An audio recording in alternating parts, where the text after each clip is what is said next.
can I just ask if firstly you can all see my screen? Could maybe Gabriel just give me the heads up? Yes, can see it. Yeah. Okay, can you see the next screen? Because I've had an issue with this before. So can you see the next screen? Yes. Excellent. Okay, so let me just get the chats and everything ready, and I'm raring to go. So again, thank you so much for giving us the opportunity to share our approach from COVID-19. So as we all know, we're potentially re-emerging from the COVID cocoon, and we need to understand, or you need to understand, if your business, your organization is one of those that is going to soar to those great heights, or if you're going to be stuck on the ground. Some of your competition may not be capable of taking off just yet post-COVID, and some others will just never, ever get off the ground. However, some of them will be able to soar, and that's because they've had this time to prepare themselves.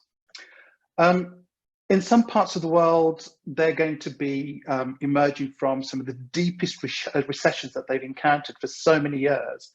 And it's going to create a world of bigger government, higher national debt, higher corporate debt, higher unemployment, higher underemployment, higher self-employment, and increasing inequality. So we're going to be living in this world for quite some time. I've been given the opportunity to share with you my experiences, and as Gabe said, I'm one of the senior specialists with Capacity Specialists. However, I also do other supportive work as well with different governments around the world, exploring how to re-strategize in certain cases like this during risk situations, becoming risk aware, risk adverse. And it's about realizing how we can actually come out of this. So when we explore post-COVID, we're talking about things like sustainability, and sustainability is considered to be a buzzword to showcase what I suppose what they call environmental credentials. And it is the cornerstone of every single organization. And it exists across 4 different dimensions. And now more than ever, we need to understand how to become more sustainable. So those 4 components are rather straightforward. It's about realizing your financial sustainability. And this is when a business potentially enters a crisis without having a robust balance sheet. And within that balance sheet, you need to create healthy margins. With those healthy margins, it's about becoming prudent with your financial management. And we need to understand how you can become a survivor within this particular virus situation. And before I move on to the next one, I forgot to mention that if you have any questions, please feel free to ask the questions in the chat. You don't need to wait until the very end, and I will attempt to answer those questions as we go along as well. So please do feel free to use the chat. But coming back to sustainability, the second one is about social sustainability. This is when a business potentially chooses to, we've got some people with their microphones on. Anyway, it's when people choose to dismiss people or to furlough individuals without giving them financial assistance. And I'm aware that in Southeast Asia, furlough hasn't been the go-to point by governments. We've been rather fortunate in the West, whereby our governments have supported us financially, but this brings a massive burden onto your businesses and to your workforce and to your staff. And we will go through how you can support them as we go through the session. Then we look at the environmental sustainability. With the environmental sustainability, it's about realizing that Globally, for example, over 4 million people die from air pollution. And this makes them more susceptible to COVID-19. However, what we've also seen is that during this lockdown over the past few months, air pollution's been improving. But the moment we go back into full-blown recovery, pollution's going to start hitting us again. How do we manage that? And then finally, we've got strategic sustainability.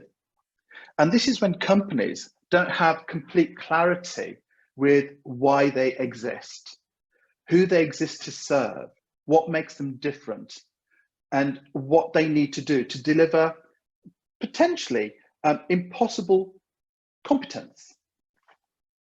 So to manage sustainability, we need to outmaneuver uncertainty. And the immediate response to COVID-19 is almost over for now with this wave, because we know that there's potentially another wave coming, but we don't know when, how soon. But the challenge now is how to reopen what COVID-19 has shut down around the world. And I suppose in this period of uncertainty, when you're trying to reopen, you've got to consider how to reinvent your business. And it calls for restructuring of operations to continually respond to the unpredictable. So this means about designing for disruption. What do we mean by designing for disruption? Only weeks ago, we were shutting down business operations and, dare I say, mothballing core assets. And now, at unprecedented speed, companies are being asked to restart their engines and to quickly bring national economies back online. The challenge is complicated by these uncertainties about the progression of COVID-19 and the social, the political, and the fiscal actions that it's going to drive. So leaders such as yourselves need detailed plans of action now to return their businesses, your businesses, to at least partial, if not full operation. And the reopening requires more than a return to normal. We call the unpredictable and the long-lasting periods that follow this pandemic the never normal. Not only will it feature fundamental changes to economic activity, but also fast changing cultural norms, societal values, and behaviors. So to reopen and to outmaneuver uncertainty, it requires a program of reinvention. And this presents an opportunity for you. It reinvents the opportunity and the need for more companies to build the competencies they wish they'd invested in before. To be more digital, more data-driven, and in the cloud. To have more variable cost structures, agile operations, and automation to create stronger capabilities in e-commerce and data security. But crucially, it's your response to the immediate challenges for safe working places, well-being programs, and business continuity. This must be ready for moments of reversal and disruption. And this agility will be the core to your long-term capabilities. And it's about building those long-term capabilities. And you as leaders need to consider the steps that you need to take to reopen as the first in the long journey of a wider transformation of your already established businesses. So when we start reinventing a new normal, we start talking about putting people first. This is about placing care at the core of every single thing you do. And those people aren't just your employees, but it's also the people that you service, that you have as customers, for example. It's about redesigning the spaces that work. So this is about ensuring inclusive working environments, not just for working, but how do your customers come into your premises? How do you keep them safe? How do you make sure that there's well-being in case there? Thirdly, it's about calling something solving in phases. It's about how do you redesign your business as unusual? People keep talking about business as usual, but in this unprecedented time, it's about realizing that things will not be usual from now on. You have to create the new usual, the new normal. Then there's an element of committing to what's known as an elastic cost structure. This is about creating a cost structure that can be bent around, molded, remolded, manipulated to create the fuel for your new growth. And then finally, it's about becoming future ready. When we talk about being future ready, it's about creating a next generation agility, creating systems and processes that allow new generations to understand the impact and the risk factors that situations like this can encounter.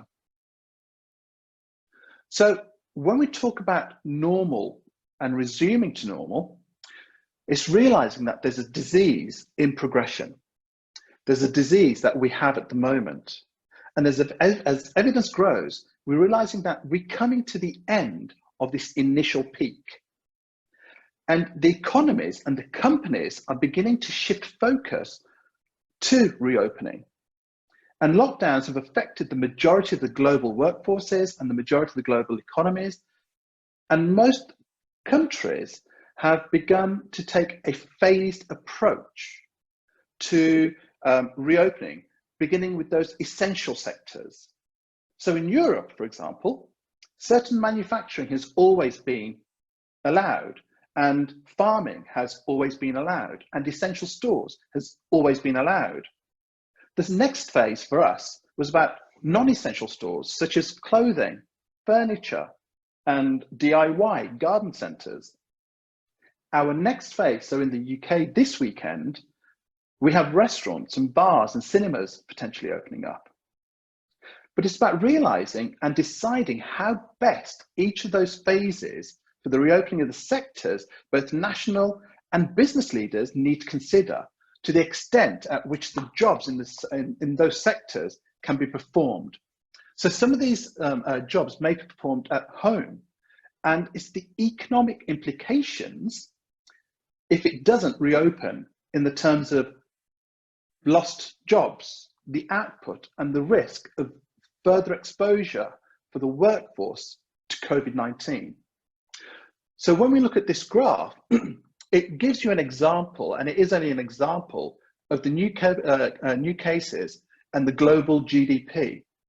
So where we are right now is phase one, is the now. This is where we actually rapidly respond to disruption of operations and the collapse in demand of service and business, etc. The second phase is the one that we're starting to enter. And this is about looking at how to prepare for that protracted period and looking at uncertain growth. Where we want to get to is that never normal. And this is about exploring our new radical operating and business models, or your new radical and operating business models, to compete with the markets that are ever going to be changing. As we know, COVID-19 is here to stay for at least 5 years. And the challenges we face are those peaks coming back again. And it's how we maintain business as usual moving forward. So when we talk about the easing of restriction, there's actually no guarantee of a quick return to normality. And there's a range of potential scenarios for the evolution of this crisis. So business leaders, CEOs, they need to explore how to reopen without truly knowing how long this pandemic is going to play out.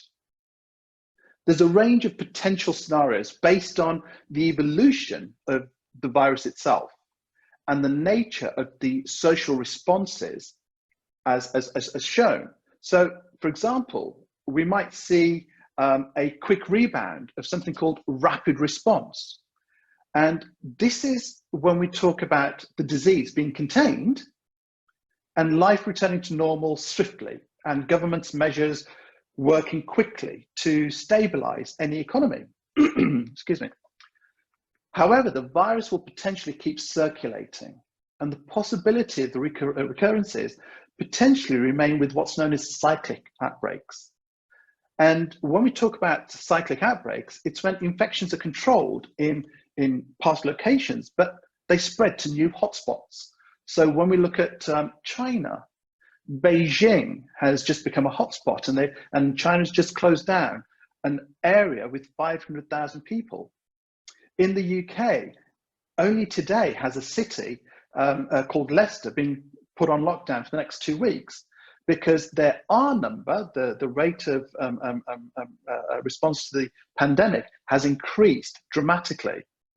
And they've closed down the city, so no people in, no people out. This is a city of almost 700,000 people. I think it's more than that. But it's making you realize that it's about how do you explore those new hotspots and make sure that you don't rebound to an old. Then you've got something about flattening the curve. And flattening the curve is about the rate of infections being slowed, but they don't go into a remission. The economy might start shrinking in near permanent ways. However, society bends, but it doesn't break. And then we've got something called prolonged chaos, and companies should never assume on a smooth return. The prolonged chaos has the effect to control the virus, and it seems useless. So governments and societies become strained, and when they become strained, they become strained to the point of breaking. And what happens with that? It basically means that inflation starts soaring. So let's have a look at normalities of scenarios. As I said, we've got the rapid response, the rapid remission. And this is when you look at the infections and they're rapidly isolated. However, and I open this up to all of you now, when you start a rapid remission, what are some of the major risks or the potential implications to your organization, to your business, and to the people that you're servicing? So if you could just maybe put in some responses in the group chat, I'd appreciate that. So I'll give you a couple of minutes or so just to give some responses.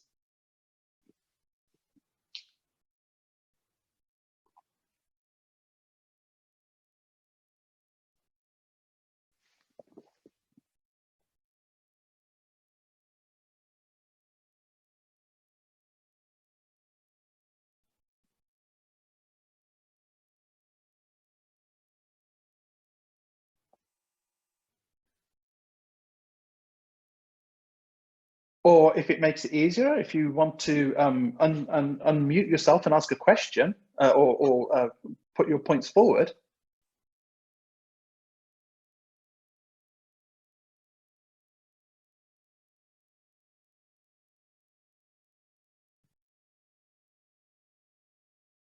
So my question again is, what do you think the major risks and potential implications are to a rapid remission?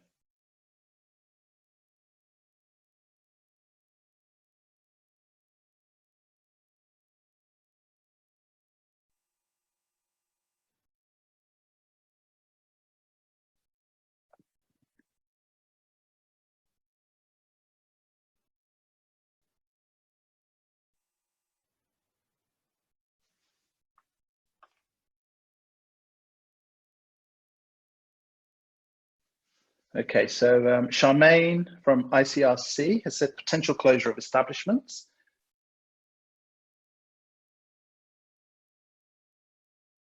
Absolutely, potential closer of a new startup.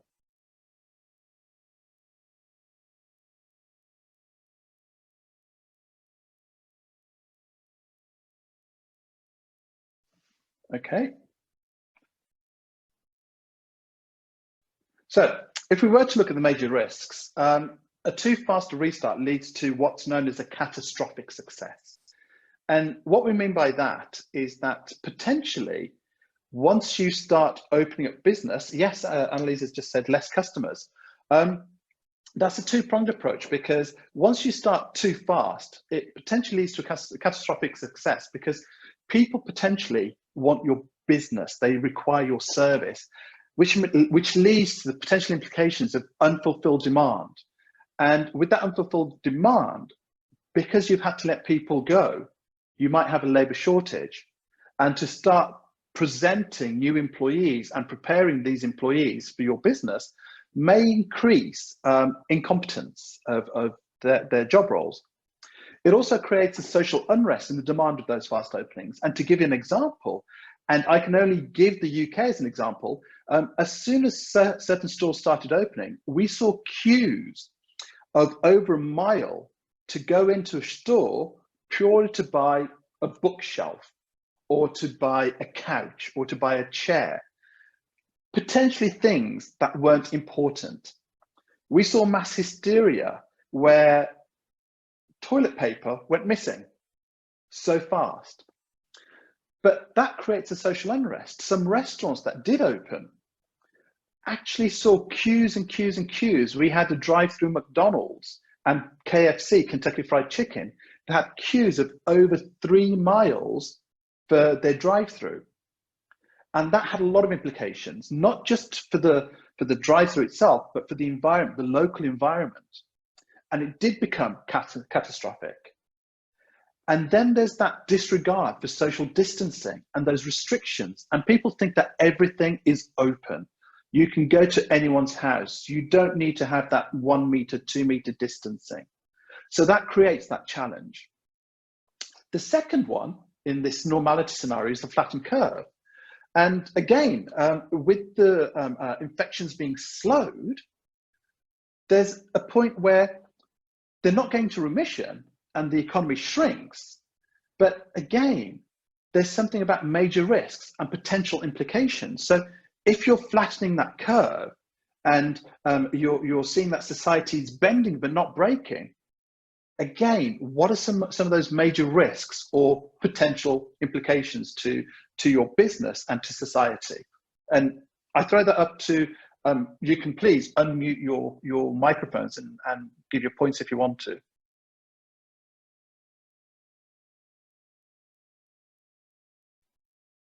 Or put it into the chat.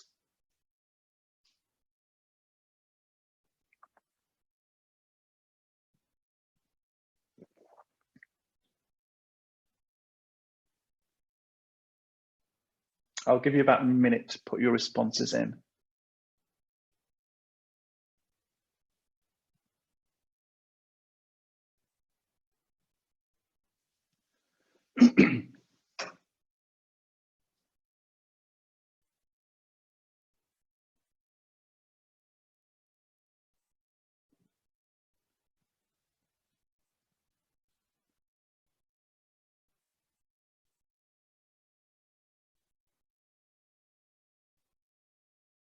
Okay, I can't see anything coming through. So let me give you the responses for that.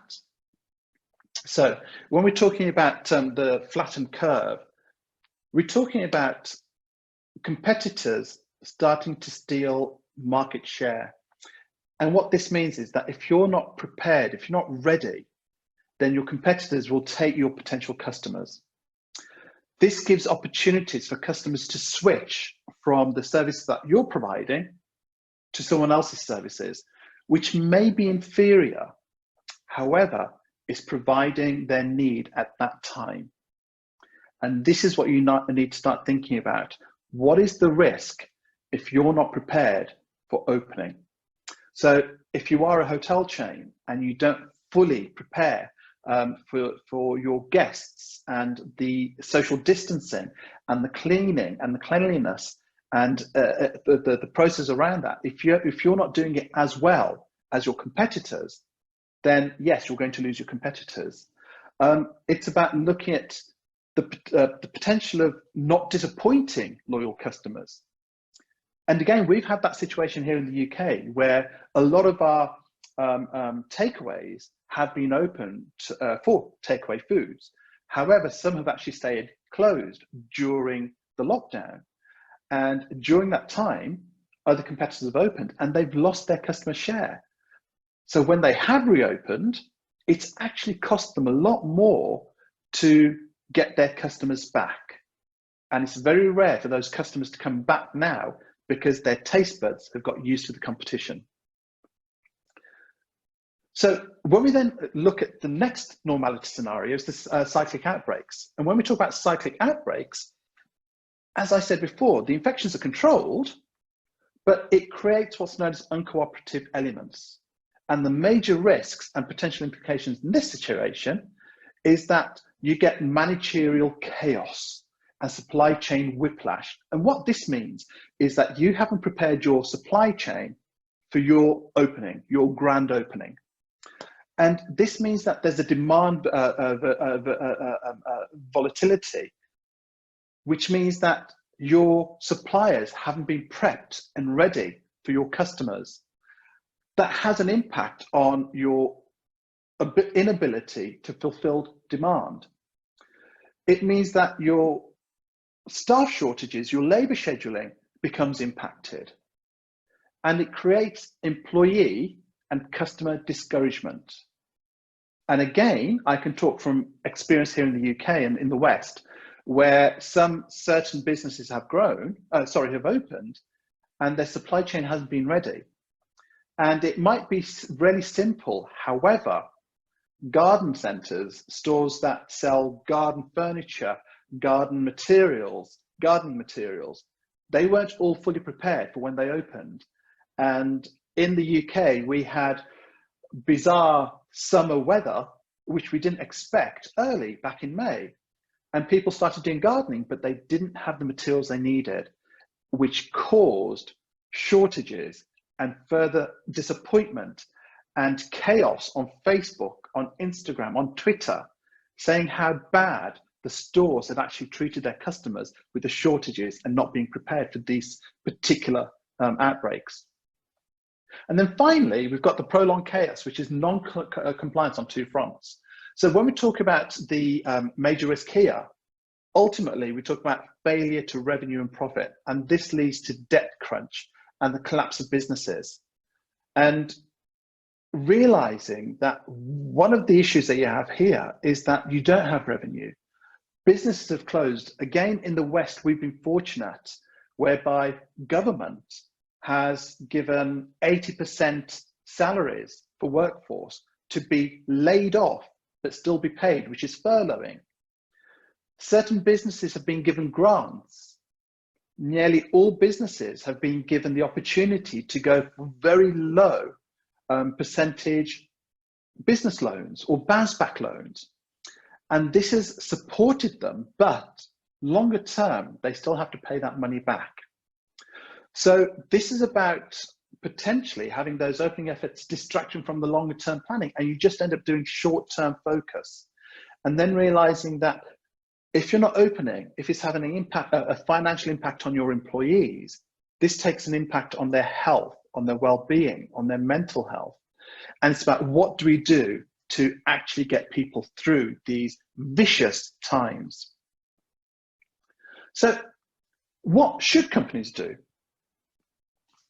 Companies need to commit to something.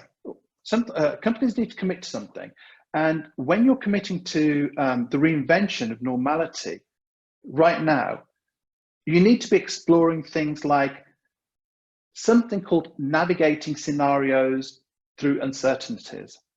And that means, given the range of potential scenarios that we've just spoken about, there's an evolution of a crisis. And companies need to be prepared to change course like that. Any steps that you take to reopen should therefore be easily reversible and scalable. So when they're reversible and scalable, you're then able to concentrate on mitigating immediate challenges, whereby employees are likely to be concerned about the prospect of interaction, physical interaction, while the virus is still circulating. And companies will therefore need to ensure that they provide a safe and secure working environment by communicating with their workforce transparently, and that builds a better trust. So that helps you build a better future. And companies need to explore not to reopen by reverting to old ways, and we so easily do that. Employees need to have been adapted to these new ways of working, and some of these new ways of working may be preferred, but some may not be. And these are new processes and capabilities which are considered stepping stones to a longer term business transformation. So the reopening is an opportunity to create a better future for employees and customers. So when we start understanding everything that we've just been discussing, it brings us back to the sustainabilities, the financial, the social, the environmental, and the strategic.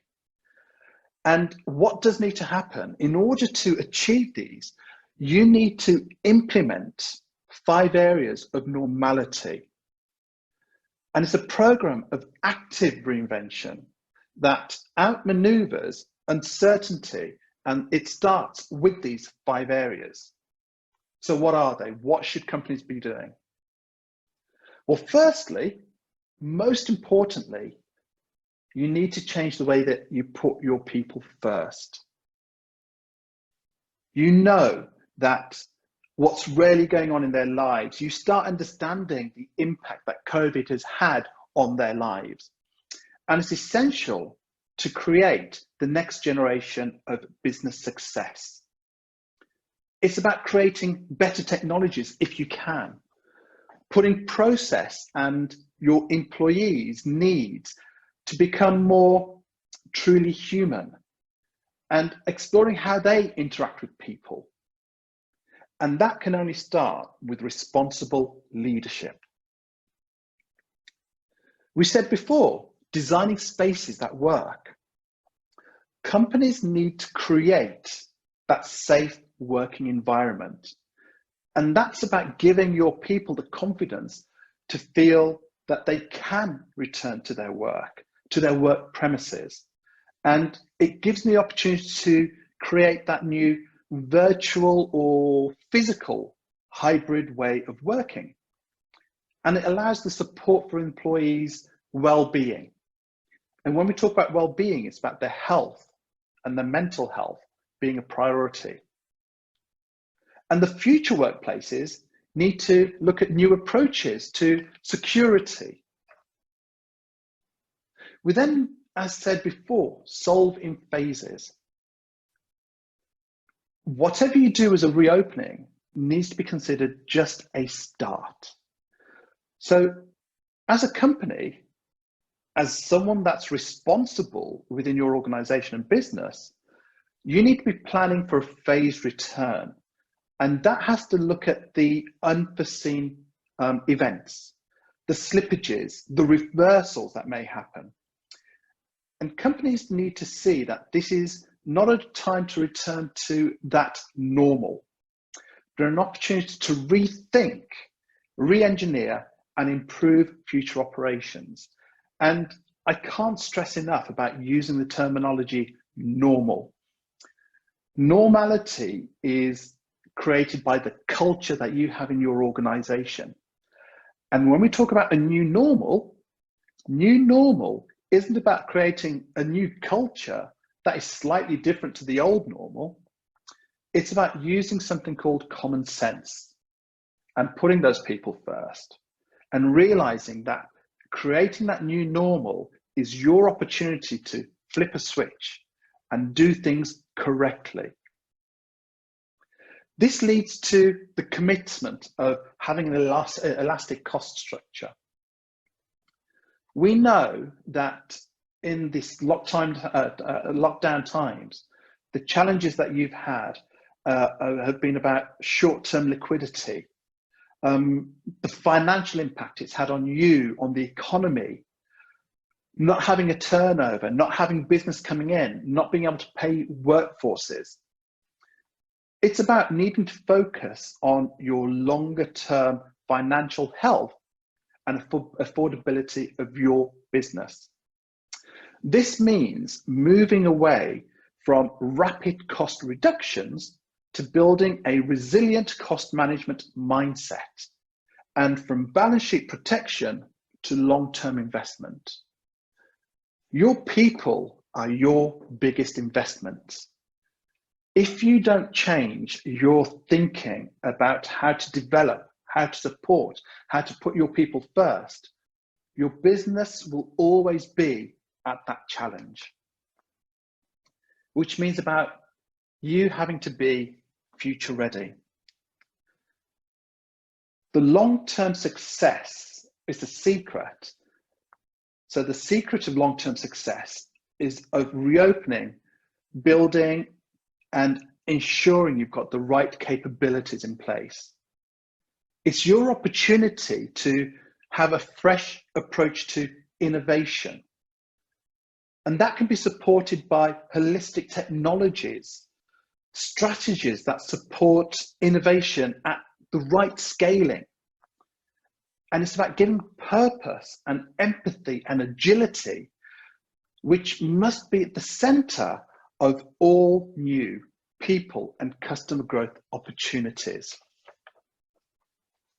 So, in conclusion, reopening will be more than just a restart. It's going to be the beginning of a new era for your business, and you have to look at it like that. The rules have changed. Employee and customer behaviors have changed globally. And this creates new opportunities for you as an organization, you as a leader, you as an influencer, and you as a business to have the courage and the foresight to change more than what immediacy needs and demands. For example, more companies have moved partly to the cloud, but having reduced costs in some parts of the business, it's now the time to reinvent and scale cloud adoption across your entire enterprise if you can, creating variable costs and increasing resilience. Those of you in your business and individually that can reinvent yourself, your processes, and your customer experiences, such as social distancing measures, customer safety, employees and social contracts. And you can do that in the ways that further your purposes and your customers' purposes, you will win. So it's about outmoving uncertainty by mitigating immediate challenges whilst building a better future for you, your people, and your business. And this will create an organization and a team that's going to look back one day on this crisis as, I suppose, darkness before the dawn. It's about creating and calling it hello to a new normal. So this has obviously been only an introduction into how you can become post-COVID ready. And the programs that we offer, the longer programs, both online and face-to-face, will go into more detail to support you and your businesses on achieving the best after this pandemic. And with those programs, we will go into more detail for each of those 5 areas of specific needs for your organization and for you, and also look at the 4 sustainabilities in more depth. But what we can also do for you and your businesses is do an analysis of what's changed in your world and look at potential new strategic themes that gives a new alignment to a new strategy for tomorrow. And that's about looking at your leadership and truly opening up and recognizing the types of leaders that you are post-pandemic, and about truly recognizing the culture and the organization that you have right now and what you want it to be. And just to finish on a quote from on Mahatma Gandhi, and he said, "Be the change you want to see." And right now, this is the prime opportunity for you to actually put that quote into reality. So that's my session for now. And I throw it open to all of you for your Q&As. And I hope so far this has been a useful session for you in giving you an introduction into how you can open up your businesses post-COVID. So please, by all means, either use the chat, or please, by all means, use unmute yourself and ask questions, and I'm happy to take questions.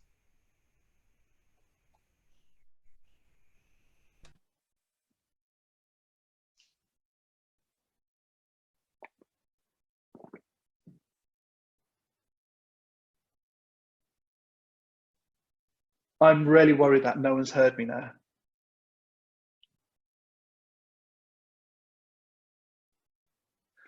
All right, okay, so Charmaine is asking the question, how would you qualify Cambodia given the scenario models you presented? That's a fantastic question. So when we look at where Cambodia is, I was talking to Eric and to Cindy yesterday, and Eric today, and one of the things that they mentioned was the fact that Cambodia has been more fortunate with regards to the pandemic and regards to the fatalities or the infections that you've had, which means that you have a workforce that is potentially business ready. However, if I just go back to if I can just do this quickly. Okay, so if we look at the different types of outbreaks that we have, I'm just going to go to this one.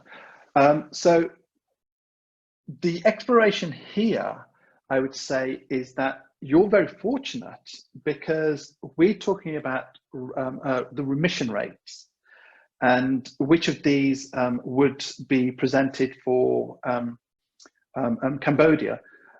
I would say that right now you're potentially at that flattened curve. Dare I say, it may be in the rapid remission because you can have a quick rebound because the infection rate is so low. However, that can also lead to complacency. And if you go through complacency, then the flattened curve means that you will potentially start exploring months, not days. However, we've had our months and you're now prepared and ready to start having those soft openings.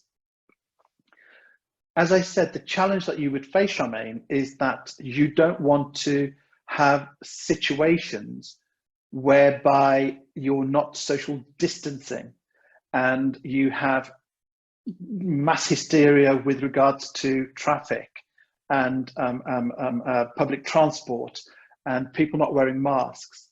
But the one shining light that you have in Asia is that people wearing masks has been commonplace for years. And people are prepared and understand the impact of infection. So coming back to your question, how would you qualify Cambodia? I would say that you're at the flattened curve, but the challenge you've got is that you don't go into rapid remission. I hope that answers that question for you.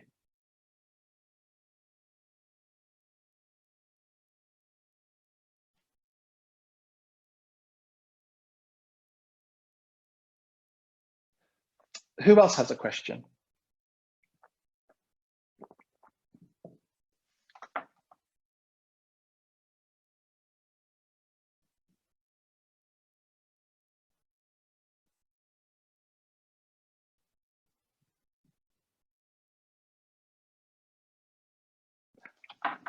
I'm happy to have unmuted questions if you do want to ask it using your mic. We have about 5 minutes left.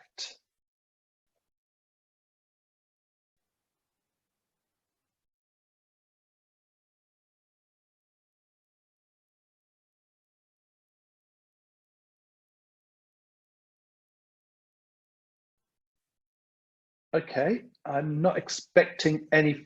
Oh, okay.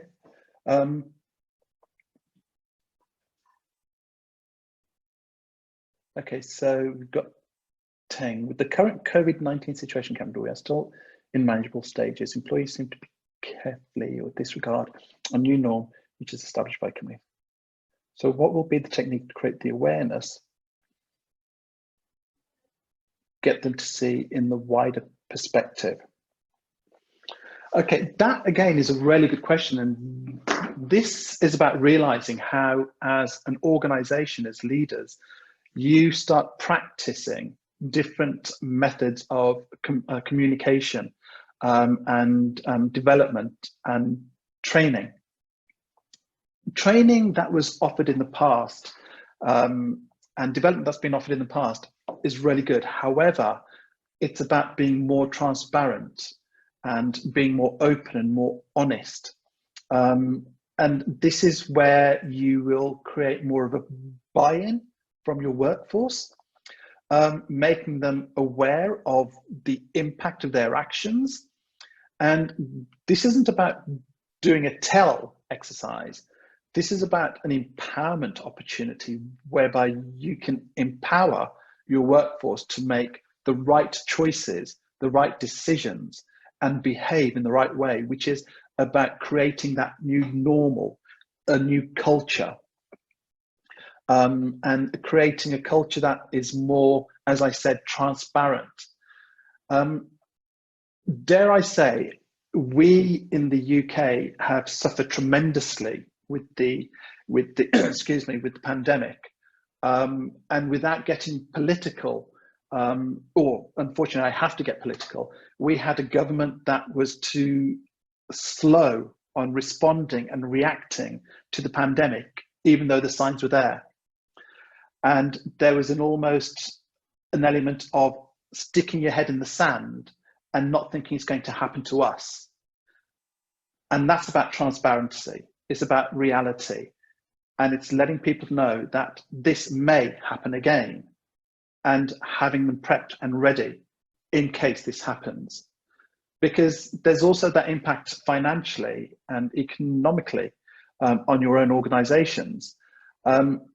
So that, hopefully that answers your question, Teng, that transparency, honesty are the key components needed if you want your business to be successful.